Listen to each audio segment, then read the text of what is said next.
The golden lights of the fancy restaurant glowed against the evening sky. Inside, waiters in crisp uniforms moved swiftly, attending to well-dressed customers enjoying expensive meals.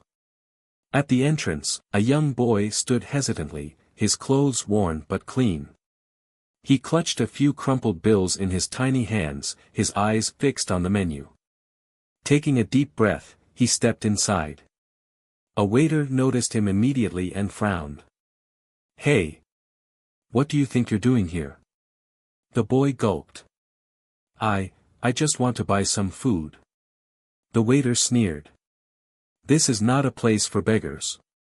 The boy's face fell. "I'm not begging, sir. I have money." The waiter scoffed.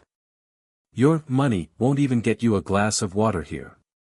A few diners chuckled. "Now, get out before you embarrass yourself." The boy's hands trembled. He turned to leave, but before he could reach the door, a deep, commanding voice stopped everyone in their tracks. "Hold it right there." The entire restaurant fell silent as Clint Eastwood stood from his table, his piercing gaze locked onto the waiter. The waiter blinked, caught off guard. "Sir, this is none of your concern." Clint took slow steps toward him, his boots clicking against the marble floor. "You just threw out a paying customer." The waiter scoffed. "Look at him. Does he look like he belongs here?" Clint's jaw tightened.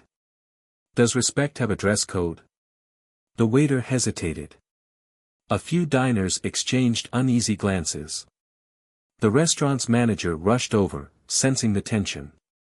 "Sir, I apologize for any disturbance, but we have standards to maintain." Clint tilted his head. "Standards?" He glanced around the room, then back at the boy. "This kid has more dignity than half the people in this room." The boy looked up at Clint, his eyes wide with shock. The waiter laughed nervously. "Sir, if you want to feed him, there's a diner down the street," Clint cut him off. "No need. He's eating here. With me." Gasps echoed around the restaurant. The waiter opened his mouth to protest, but the manager grabbed his arm. "Let them sit." The boy hesitated, unsure, but Clint gave him a nod. "Come on, kid. You deserve a good meal." As they walked to the table, the entire restaurant watched in stunned silence. But no one expected what happened next. Clint called the head chef over. "Give the boy whatever he wants." "On me." The chef, a middle-aged man with kind eyes, nodded. "Right away, sir." The waiter, now humiliated, stood frozen as Clint pulled out a chair for the boy. The boy hesitated before sitting down. Thank you, sir." Clint smirked. "Good manners. Something a few folks around here could learn." The chef returned moments later with a steaming plate of food. The boy's eyes lit up. "For me?" Clint nodded. "Eat up." As the boy took his first bite, tears welled in his eyes. "I haven't had a meal like this in so long." Clint's expression softened.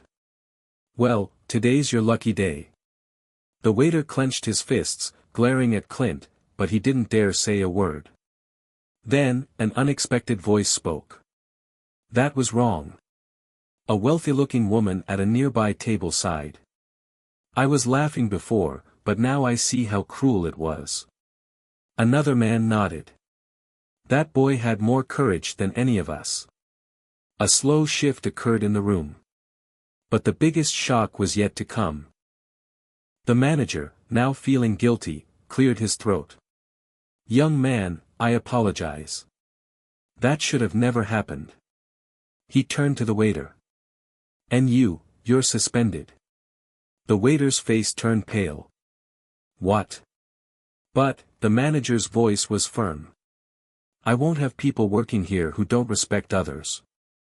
The waiter, realizing he had no support, grabbed his notepad and stormed out. The boy looked down. "I didn't mean to cause trouble." Clint shook his head. "You didn't. You reminded people what kindness looks like." The manager suddenly pulled out his wallet. "Here, kid." He placed a crisp $100 bill on the table. "For whatever you need." The boy's eyes widened. "Really?" Clint chuckled. "Looks like your luck keeps getting better." Just then, the chef approached again. "If you ever need a meal, come back. No charge."